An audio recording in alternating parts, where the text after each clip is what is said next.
ఎలా అనిపించింది అన్న మూవీ? మూవీ కొంచెం యావరేజ్ ఉంది. ఓకే, ఇక్కడికి లైక్ మూవీ కొంచెం యావరేజ్ ఉంది. లైక్ అంటే కొంచెం శంకర్ గారి రేంజ్ కొంచెం తగ్గినట్టుగా అనిపించింది. లైక్ రామ్ చరణ్ గారు లైక్ నేను Ram Charan fan. Like Ram Charan wise ఆయన వచ్చినట్టు ఆయన బాగా చేశారు స్టోరీ తగ్గట్టు. లైక్ ఆయనకి ఇచ్చిన క్యారెక్టర్స్ 3 కూడా ఆయన బాగా చేశారు. బట్ ఎక్కడో కొంచెం స్టోరీ వైజ్ కొంచెం స్లో అయినట్టు అనిపించింది. లైక్ ఫస్ట్ హాఫ్ కొంచెం స్లో ఉంది, అక్కడక్కడ ల్యాగ్ సీన్స్ ఉన్నాయి. అండ్ కొంచెం దానివల్ల ఆడియన్స్ కొంచెం బోర్ ఫీల్ అవుతుంటారు. సో ఆ కంటిన్యూటీ కొంచెం ఆ వావ్ ఎలిమెంట్స్ ఏవైతే ఉన్నాయో అవి కొంచెం తగ్గినట్టు అనిపించింది.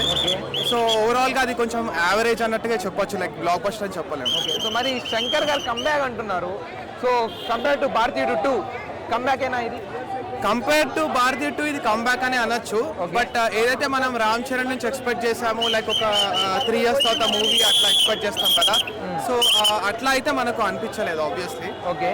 సో అంటే RRR తర్వాత వచ్చిన మూవీ కాబట్టి కొంచెం ఆ రేంజ్ లోనే ఎక్స్పెక్ట్ చేస్తాము. బట్ ఆబ్వియస్లీ అట్లా అయితే లేదు. సో ఇంత టైం తీసుకొని తీయడం ఇది వర్త్ కాదు అనిపిస్తుంది.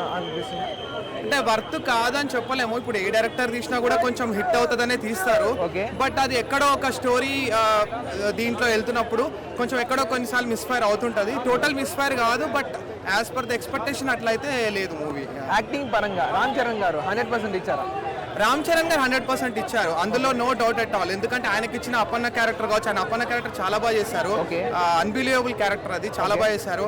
అండ్ కాలేజ్ క్యారెక్టర్ కానీ లేకపోతే అంతకుముందు IAS క్యారెక్టర్ కానీ ఆయన వరకు ఆయన బాగా చేశారు. There is no doubt. Ram Charan garu 100% ఇచ్చారు. సో యాక్చువల్లీ రామ్ చరణ్ గారి కన్నా ముందు నుంచే SJ సూర్య గారు ఉన్నారనమాట. సో ఈ SJ సూర్య గారు యాక్టింగ్ ముందు రామ్ చరణ్ గారు సరితూగారా? నో, అట్లానే ఏం చెప్పలేము. వాళ్ళు ఈక్వల్ గానే చేశారు యాక్చువల్గా. SJ సూర్య ఆబ్వియస్లీ ఇప్పుడు ఈ మధ్య కాలంలో చాలా సరిపోదా శనివారం కూడా ఆయన చాలా బాగా యాక్ట్ చేశారు. సో ఇంకా ఆయన పొలిటికల్ క్యారెక్టర్స్ కి ఇప్పుడు పెట్టింది పేరు అన్నట్టు తయారైంది. సో SJ సూర్య ఆయన చాలా బాగా చేశారు, నో డౌట్. బట్ ఇండిపెండెంట్ గా చూసుకుంటే like Ram Charan versus SJ సూర్య అన్నట్టుగానే ఉంది. సో అట్లా ఎవరు ఎక్కువ చెప్పలేము. బట్ SJ సూర్య ఆయన అన్బిలీవబుల్ గా యాక్ట్ చేశారు. ఓకే. సో మరి యాక్చువల్లీ బాహుబలి 2, దేవరా, అట్లాగే పుష్ప 2 ఈ రికార్డ్స్ బ్రేక్ చేయడానికి ఛాన్స్ ఉందా? రికార్డ్స్ బ్రేక్ చేయొచ్చా అంటే లైక్ అంటే ఇప్పుడు నడుస్తున్న బస్ బట్ అయితే కలెక్షన్స్ వస్తాయి. బట్ రికార్డ్ బ్రేక్ చేయొచ్చా అంటే అది ఇప్పుడైతే చెప్పలేము. లైక్ కొంచెం డౌట్.